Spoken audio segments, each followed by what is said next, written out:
Muito boa noite, bem-vindos. Quem estiver assistindo o curso depois, né, ou a aula depois também, vai ficar gravado, muito bem-vindos. Nós vamos estudar nessa aula as palavras invariáveis.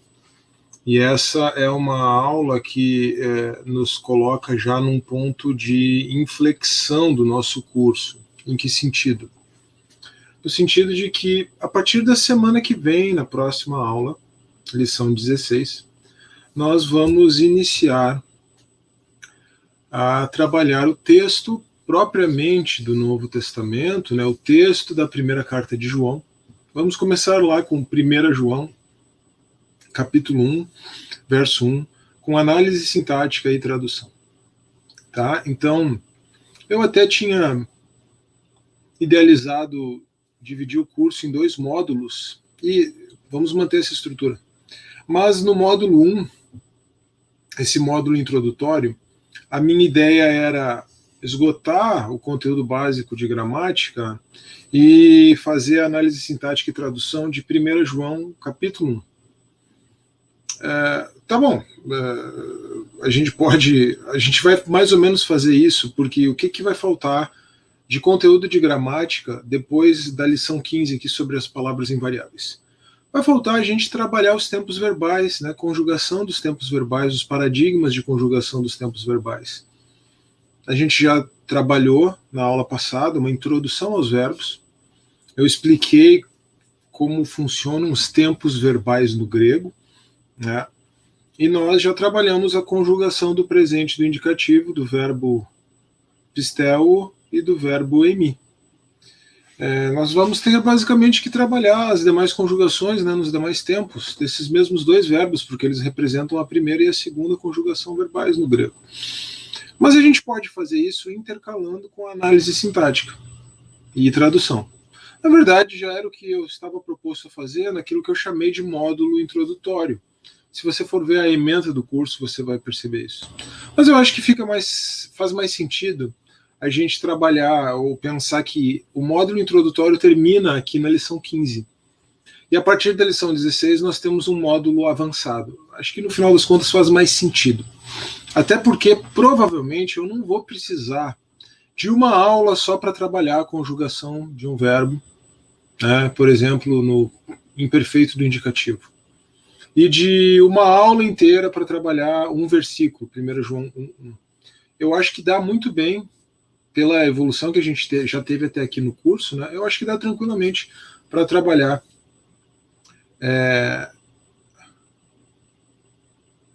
a análise sintática e o tempo verbal numa aula, né? Eu acho que dá tranquilamente para fazer isso. Tá? Então, eu mudei um pouquinho o planejamento, então a partir da semana que vem a gente entra no módulo avançado do nosso curso. Não muda muito, né, mas é só... o conteúdo da aula vai ser o mesmo, mas é só para a gente estruturar um pouquinho melhor. O que eu quero dizer com isso? Eu quero dizer que se você acompanhou o curso até aqui, você já tem boas noções do grego do Novo Testamento, noções básicas. Para frente disso é trabalhar com o texto mesmo e colocar essas lições na prática mesmo. Colocar essas lições em prática mesmo. E aí, então, podemos considerar que entramos no módulo avançado, a partir da lição 16, a partir da próxima aula. Tá bem? Então, um pequeno ajuste na ementa do curso. Depois eu faço essas alterações até na plataforma. Lembrando que, para acesso ao material didático, você pode clicar no link que está na descrição do vídeo e você tem o material didático de todas as aulas. Uma apostila em PDF e o PDF desses slides também. Nós já temos mais de 150 alunos inscritos na plataforma, então fico muito feliz com isso, porque eu sei que 150 pessoas, mais de 150 pessoas, na verdade, já manifestaram interesse em fazer o download do material, e são pessoas que, enfim, de alguma forma, né, já têm interagido comigo aqui nas aulas ou lá na plataforma. E lembrando que o material também, assim como todo o curso, é gratuito. Você só tem a opção de pagar se você quiser um certificado de horas complementares, né? Muito bem. Um último detalhe antes de nós começarmos.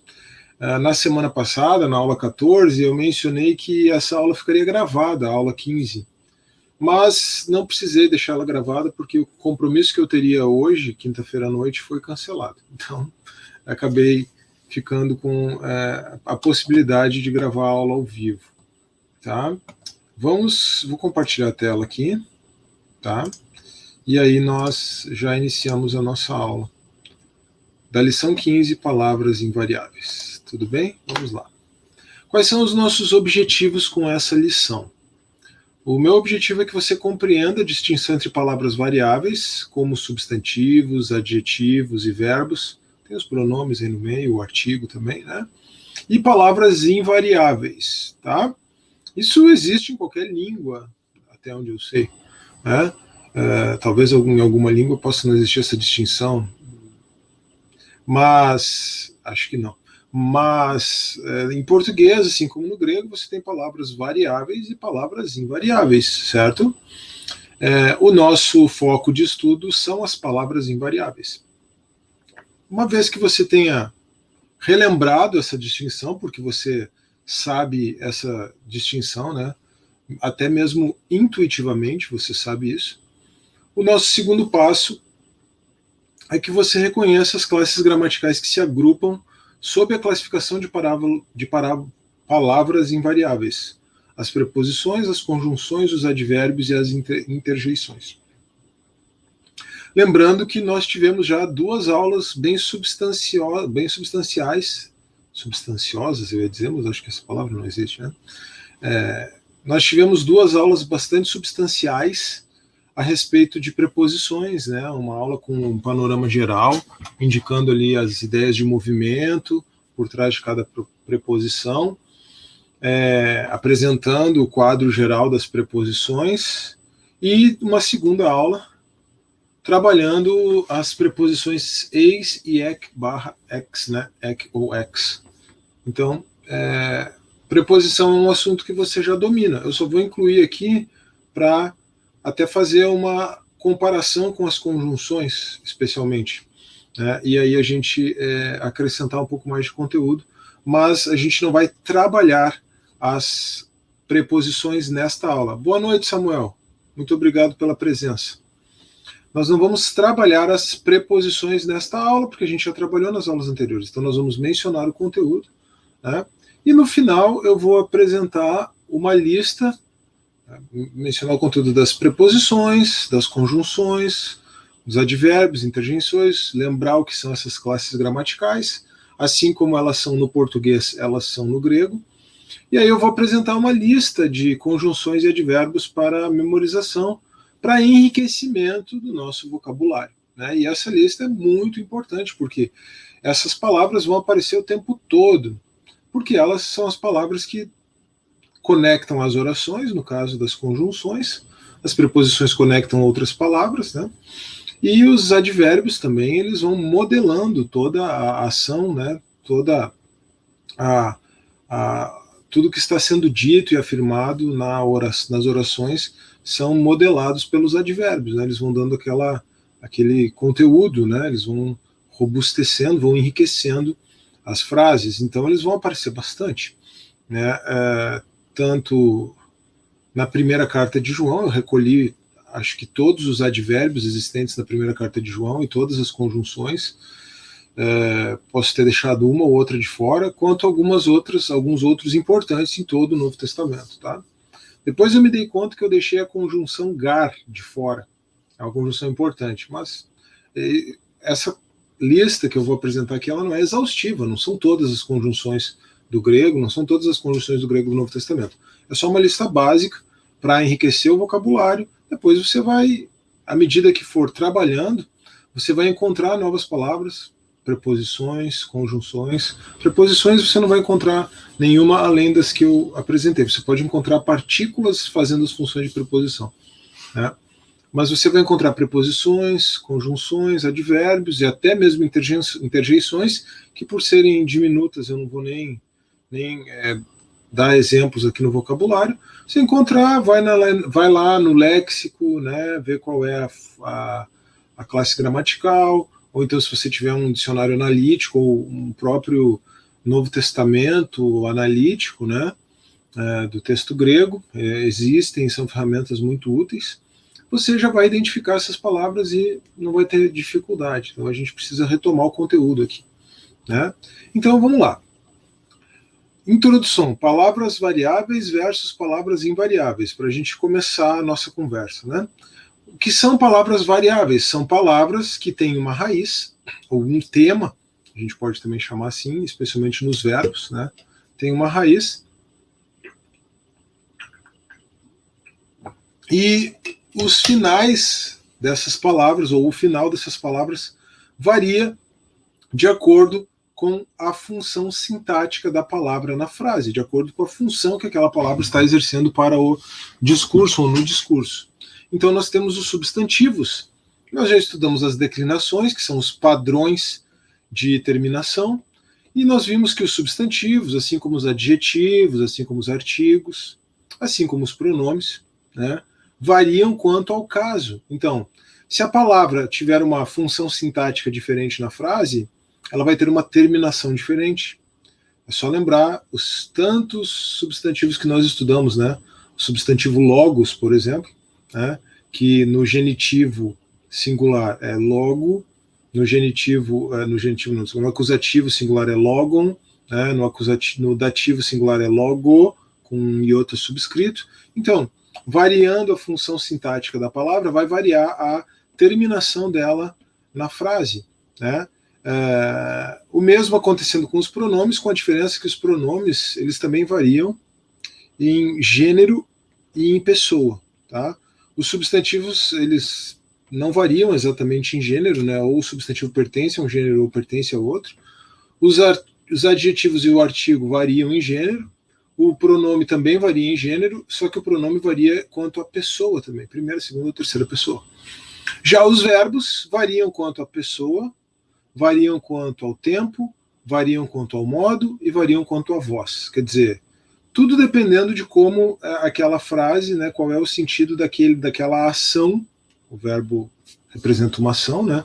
O verbo é o principal elemento da frase, no sentido de identificar qual é a ação que está acontecendo ali. O verbo vai variar em razão de todos esses elementos, em razão de todas essas circunstâncias. Pessoa, número também, né? Acho que eu não falei o número, né? Assim como os pronomes, os verbos variam quanto a pessoa e quanto a número, né? Mas também quanto a tempo, modo, voz. E se o verbo for do particípio, né, ele ainda vai ter variação quanto ao caso, tá? Porque o particípio e o infinitivo são verbos que têm uma função nominal, eles funcionam como substantivos. O Otton React está dizendo: benção de aula, professor, Deus abençoe sua vida, obrigado pelos estudos no seu canal. Amém, meu amigo, muito obrigado aí pelo seu comentário, vou até colocar ele em evidência aqui. Obrigado, amigão, obrigado. E também vou registrar a presença do Samuel antes, né? Só para não deixar passar batido. Bom, gente, agora nós temos em oposição a isso, em contraposição a isso, as palavras invariáveis. O que são palavras invariáveis? São as preposições, que nós já estudamos, as conjunções, os advérbios e as interjeições. Tá bom?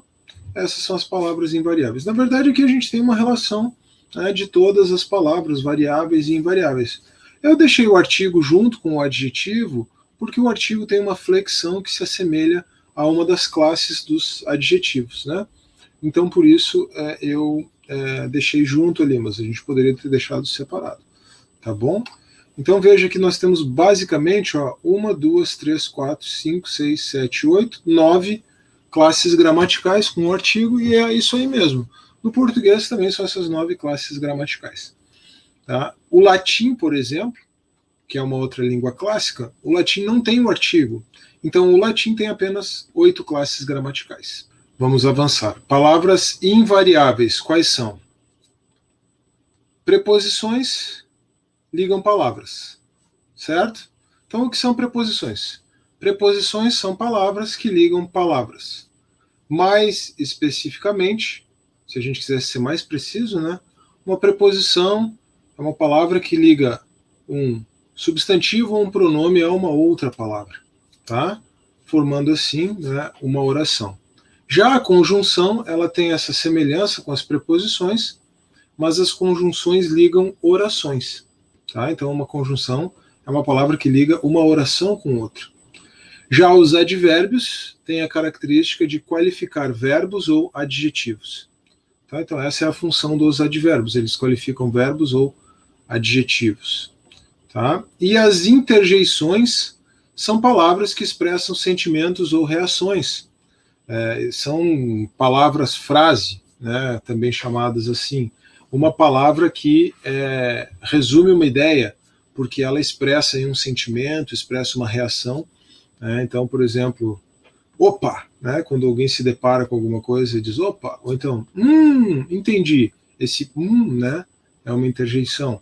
Então, as interjeições, elas têm essa característica de ser uma palavrinha só que exprime uma ideia, mas é uma ideia bastante limitada, né?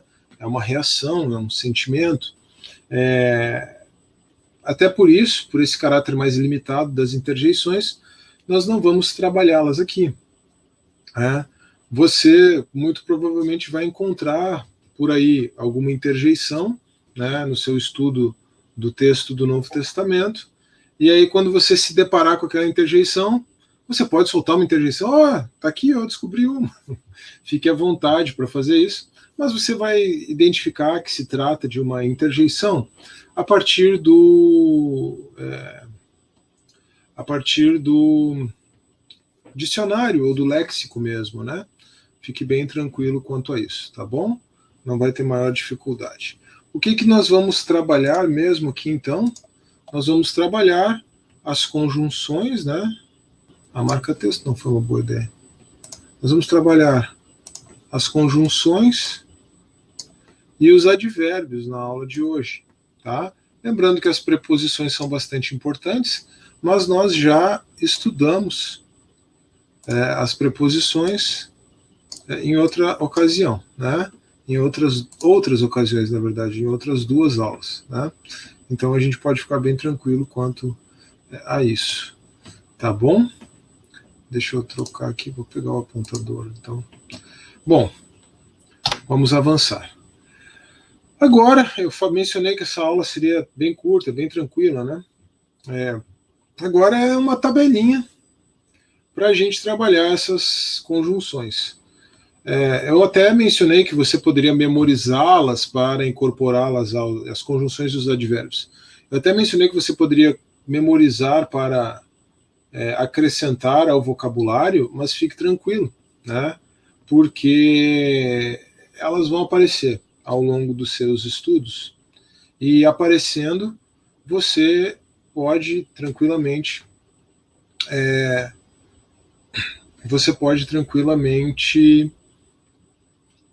identificar consultando um léxico, um dicionário, e aí você pode voltar nessa aula aqui, se for uma das que a gente já estudou, né? Lembrar que se trata de uma conjunção, de um advérbio, e é pelo uso mesmo que você vai fixar, é pelo uso que você vai gravar. Não é exatamente decorando uma tabela, mas com essa tabela aqui a gente considera essas palavras incorporadas ao nosso vocabulário, né? Então, começando com as conjunções, primeira conjunção, a conjunção alá, ela significa mas, porém, né, ela tem esse caráter adversativo, mas é um caráter adversativo bastante enfático, certo? Tem um sentido de ao contrário de, ao invés, ou melhor, ao contrário, ao invés. Tem aquela afirmação já um pouco mais antiga, né? Muito antes, pelo contrário, né? Então, nós poderíamos dizer assim, por exemplo, alguns pensam que Jesus é apenas homem. Aí nós poderíamos colocar um alá. Muito antes, pelo contrário, Jesus é tanto homem quanto Deus. Né? Por exemplo, só para ilustrar com um tema cristológico, né? Ligado à Trindade. Depois nós temos a conjunção de. Essa conjunção ela é muito interessante porque ela também significa mas, porém, ela tem esse caráter adversativo, mas ela também pode significar e. Ela também pode ter um caráter aditivo. A conjunção que significa e por excelência é a conjunção cai, né? Mas a conjunção de também pode significar e. E ela pode simplesmente não significar nada, tá? Ela pode não ter sentido na tradução. Exatamente porque ela é uma partícula que é tão versátil e que às vezes é colocada numa frase apenas para preencher os espaços ali, organizar as ideias, né? Mas sem necessariamente ter algum sentido traduzível, tá? A preposição ean também, ean, significa caso ou se, né, um condicional. A preposição ei também significa se, né? A preposição rina, desculpa, eu estou falando preposição, as conjunções, né? A conjunção ean, a conjunção ei, a conjunção rina. A conjunção rina significa para que, a fim de que, tá? Pode significar que também, dependendo do contexto. Nós temos essa conjunção aqui, se tem uma que tem que ser decorada, além do de, é a cai, né? Porque essa aqui é muito importante. Significa e, mas também pode significar também. Significa e ou também, é uma conjunção aditiva. E quando você tiver assim uma sequência de palavras com cai e cai, pode significar tanto quanto ou tanto como, né? Então, essa conjunção é muito importante. Você vai perceber ela assim em profusão no Novo Testamento, né? Ocorrendo assim de forma muito significativa em todo o Novo Testamento, mas você vai perceber ela também, claro, na primeira carta de João, de forma muito profunda, de forma muito em quantidade muito grande, né? Bom, nós temos também a preposição man, que significa efetivamente, com efeito, né? É uma preposição enfática, mas ela tem um uso muito interessante, que é o uso conjugado com a eu estou falando preposição, conjunção. O uso conjugado com a conjunção de. Como? Você tem man no começo da frase e depois você tem de na sequência. Man introduzindo uma oração e de introduzindo outra oração. Você pode ter o de introduzindo diversas outras orações, inclusive, como é o caso em Efésios 4:11, tá? Mas quando você tiver essa combinaçãozinha aqui de man e de, você até pode traduzir man por efetivamente e de por mas, porém, vai funcionar, tá? Mas uma tradução mais natural e mais eficaz seria traduzir man por um lado e de por outro lado. É uma construção que acontece muito no Novo Testamento, é uma expressão até de um pensamento dialético, é uma construção que acontece muito nos textos de Paulo, demonstrando aí um raciocínio dialético por parte do apóstolo. Tá? Depois nós temos a preposição medé, nem mesmo. Nós temos também a preposição rotam, quando quer que. Tá? Nós temos a preposição hot, significa porque ou que, ou pode significar dois pontos também. Então, essa preposição hot, ela é muito utilizada para introduzir citações. Tá? Está escrito que. Então, acontece muito.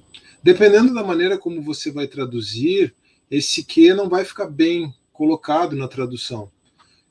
Então você vai traduzir está escrito e colocar dois pontos, né? Então os dois pontos na tradução podem fazer as vezes do hot no grego, tá? Lembrando que significa porque ou que, tá? E temos também, eu estou falando preposição a aula inteira, né? Que coisa séria, puxa vida, mas tá bom. Você está entendendo, né? Desculpe aí, o professor, é um pouco de cansaço também. Nós temos a preposição que significa portanto, logo, pois. Tá? uma preposição, puxa vida, rapaz, olha, uma conjunção conclusiva.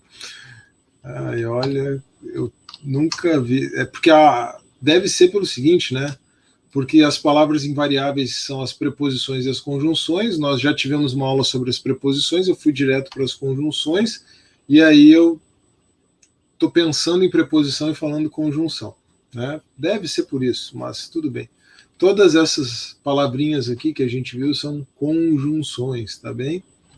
Agora passamos para os advérbios, certo? Lembrando que o advérbio é aquela palavra que qualifica o verbo, né? Então qualifica uma ação ou qualifica um adjetivo. E os advérbios gregos também podem ter uso como conjunção, né? Eles podem ser usados ligando orações, tá? Então, o primeiro advérbio, arti, significa agora, hoje, este momento. Outro advérbio parecido, ede, significa já ou agora. O advérbio, reos, significa até. Então você aqui, ó, se fosse uma, talvez eu tenho que ver se eu não errei aqui agora, porque o fato de você ter o acento em cima, o acento e o espírito em cima do epsilon, demonstra que esse ômega aqui está numa sílaba sozinha, né? Que nós temos aqui um hiato e não um ditongo. Então, reos e não reos, né?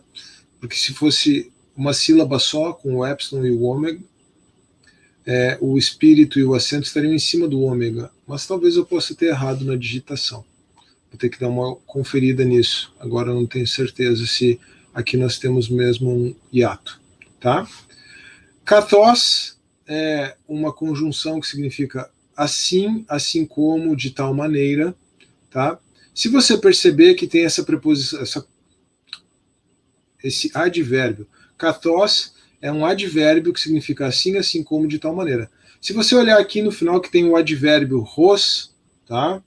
E lembrar que nós temos uma preposição que significa uma preposição, a preposição katá, que significa para baixo, você vai perceber que esse advérbio aqui é uma palavra composta formada pela preposição katá mais o advérbio ros, ó.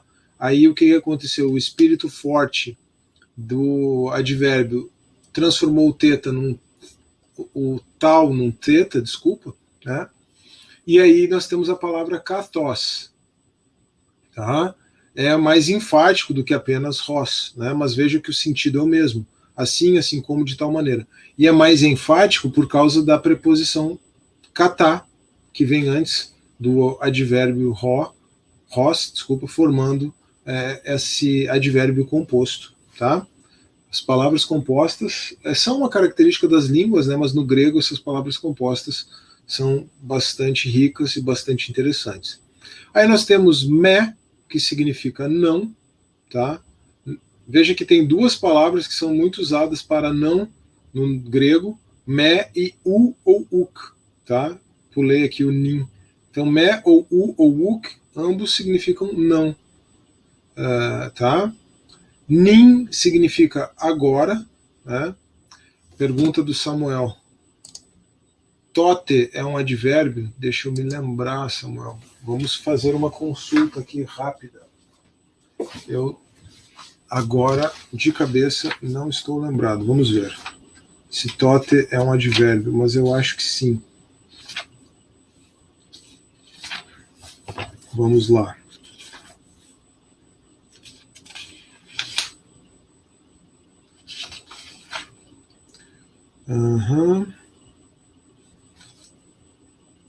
Tote é um advérbio. Então, naquele tempo, sim.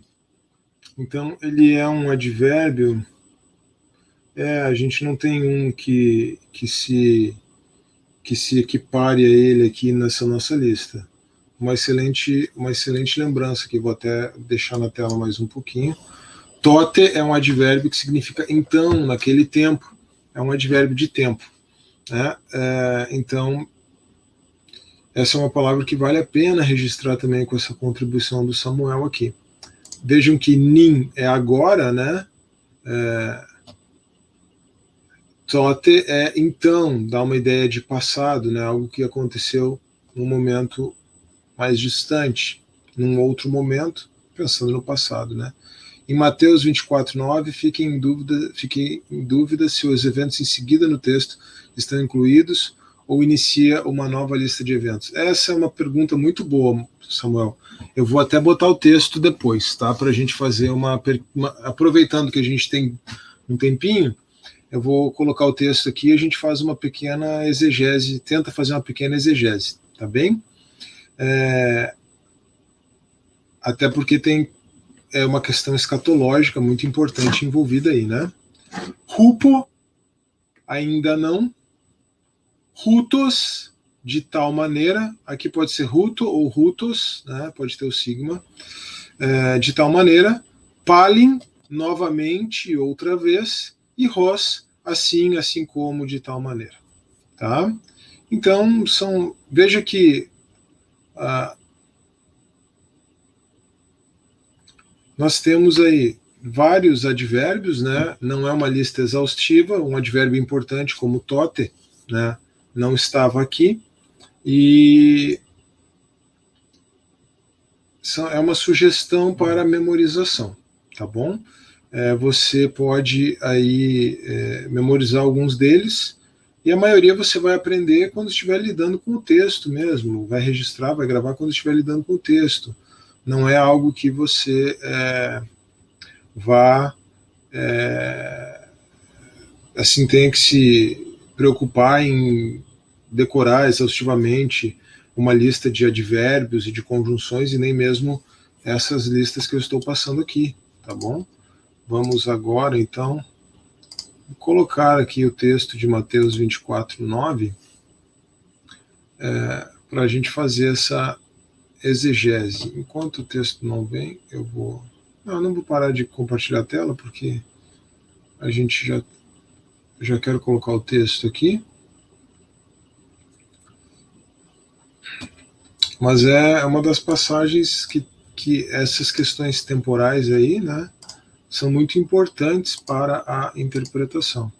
Eu estava com números abertos em razão da live que fiz terça-feira com o Silvio Genaro, nosso aluno aqui do curso também.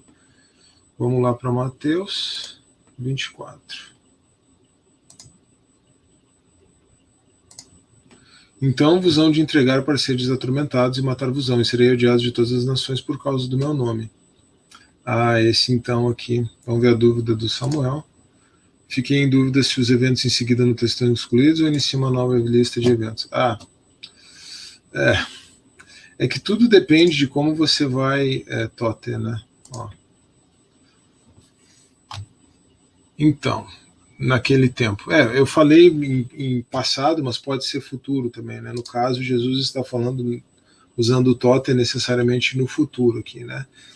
Então vos hão de entregar para seres atormentados e matar-vos-ão, e sereis odiados de todas as nações por causa do meu nome. Veja só, Samuel, isso aqui não é o advérbio que vai resolver, né?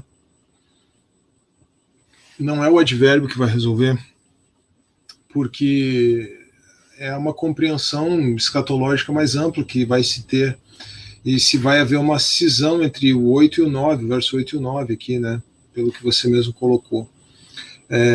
Me parece que é muito claro que Jesus está falando de coisas que acontecem no mesmo momento, e que ele está falando para aquela primeira geração de discípulos, isso é também muito claro, e que eles seriam entregados para serem atormentados, e seriam mortos, e seriam odiados de todas as nações por causa do nome de Jesus. Isso aconteceu.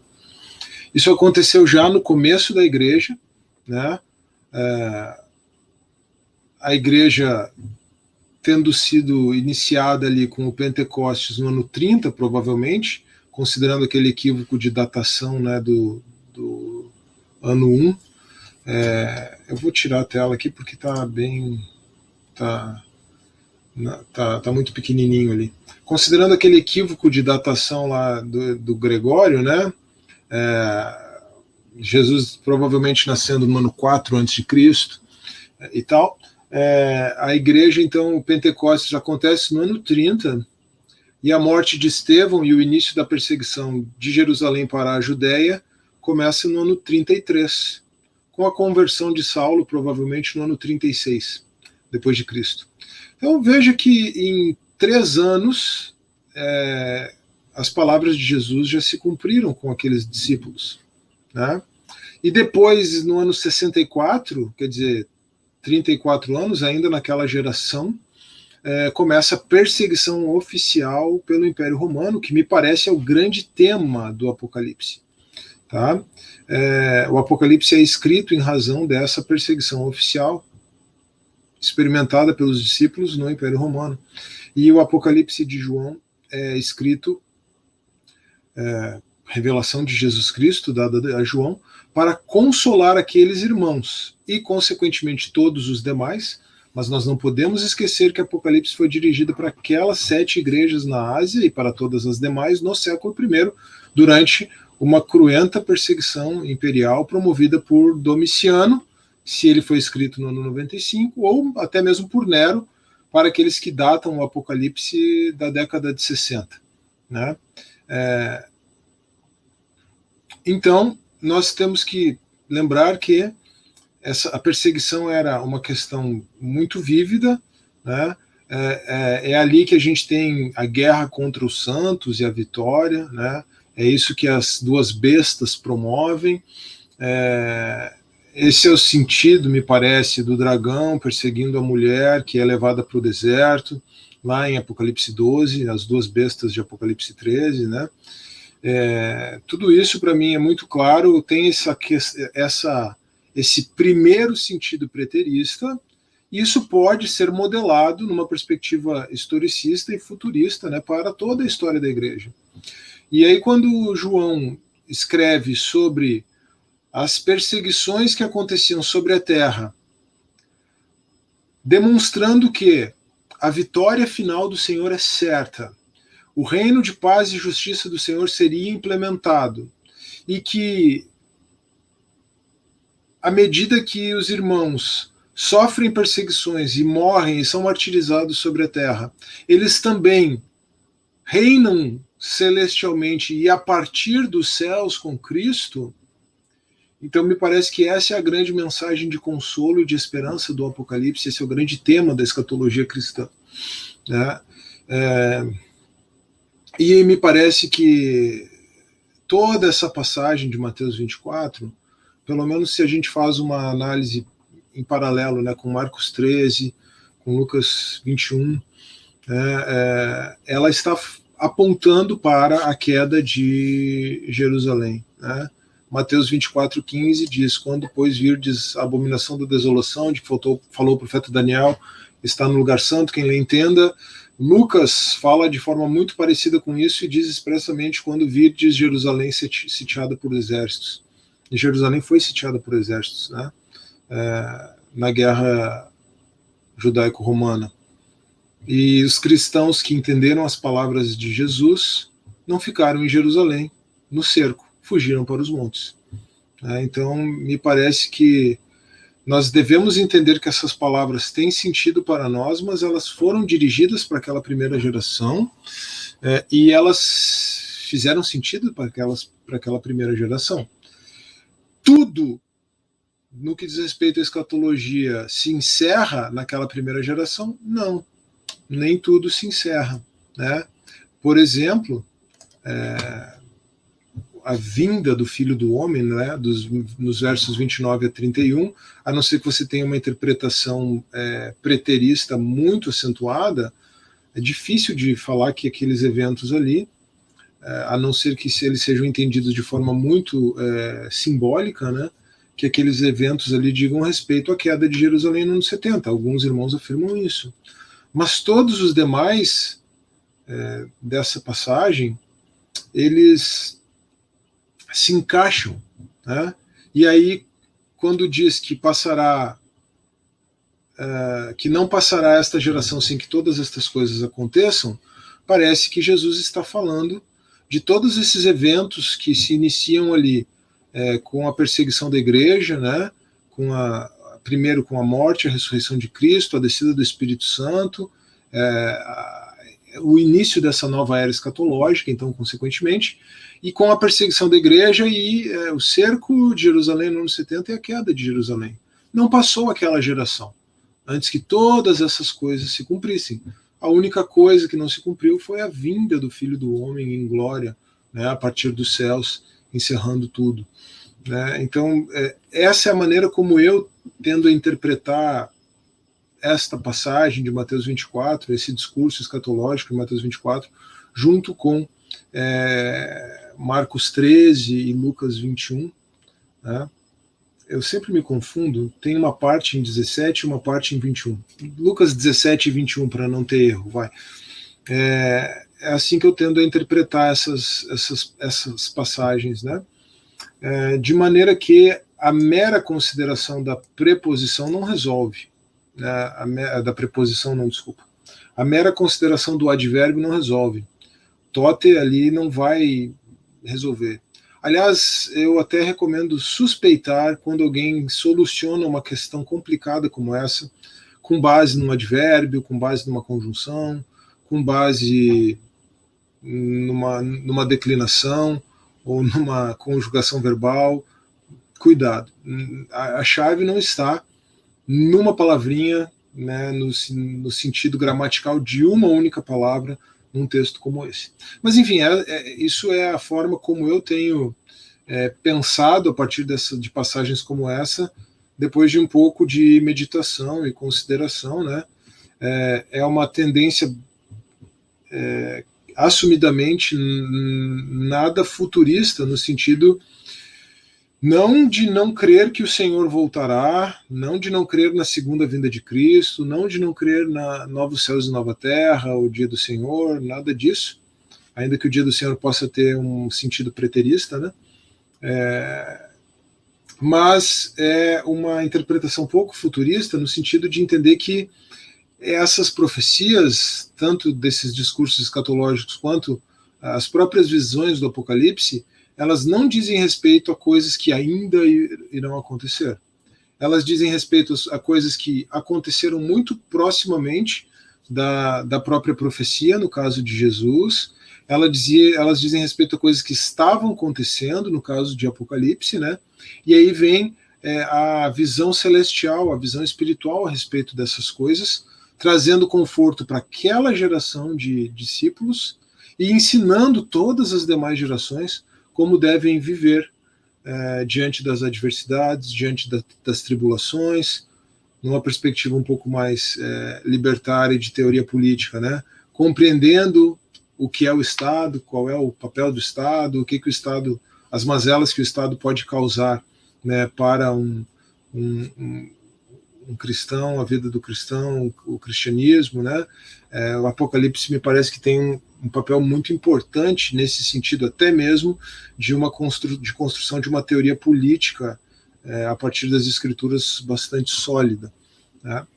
Todas essas coisas. Enfim, mas eu sei que predomina no meio evangélico em geral uma visão com uma ênfase mais futurista, né, que tende a projetar todos esses discursos e todas essas coisas para um futuro ainda não acontecido, e aí as pessoas ficam sempre assim na iminência de que aquele futuro está acontecendo, né? É a tribulação, é o anticristo, é isso, é aquilo, enfim, mas eu não consigo ver dessa maneira. Sei que tem muitos irmãos que veem assim, respeito, né? Não estou dizendo que eu tenho a razão nisso, que essa questão possa ser fechada com 100% de certeza, mas é como eu vejo. Enfim, me alonguei demais na resposta também. Talvez até tenha ido muito além do que o Samuel queria. Talvez ele quisesse só uma informação linguística e eu passei muito mais do que apenas uma informação linguística. Né? Mas, enfim, com isso a gente encerra essa lição, né, a lição número 15, aí, com as palavras invariáveis, e A partir da semana que vem, então, nós vamos para o texto, nós vamos trabalhar análise sintática e tradução do texto, de 1 João, capítulo 1, começando com o verso 1. E aí, o que a gente vai fazer é completar o estudo das conjugações verbais. Aos pouquinhos, eu vou acrescentando os paradigmas dos diversos tempos, modos e vozes, né? Mas aí é um estudo mais aprofundado, por isso que faz mais sentido de chamar esse segundo momento, a partir da aula 16, de módulo avançado. Na plataforma lá, onde está o material, vou criar inclusive um novo módulo, né? Um módulo avançado. Tá bom? Então eu acho que é isso. Por hoje ficamos por aqui. Não sei se teríamos mais alguma pergunta, mas nós nos vemos de novo na semana que vem, na aula número 16, na lição número 16, e aí as coisas vão ficar um pouco mais emocionantes, talvez, porque vamos para o texto do Novo Testamento, vamos para o texto de 1 João, e vamos fazer análise sintática e tradução. O Samuel diz que está na expectativa. Que bom, estamos todos. Quando a gente consegue começar a colher os frutos também desse esforço, vale muito a pena, é muito recompensador. Tá? E ainda que talvez você não consiga acompanhar tudo num primeiro momento, mas você vai conseguir assim, compreender bem mais, tenho certeza. Se acompanhou o curso até aqui, né, se conseguiu acompanhar com um mínimo de aproveitamento. O Samuel já está tentando pegar a prática e eu já estou acompanhando. É isso aí. O objetivo é esse, a gente chegar nesse ponto. E o Luiz está dando os abraços fraternos aí. Muito obrigado, meu amigo. Deus abençoe você. Deus abençoe a todos. Então é isso. Vou encerrar por aqui. E a gente se encontra, então, se o Senhor assim permitir, na próxima aula, na aula número 16. Um grande abraço.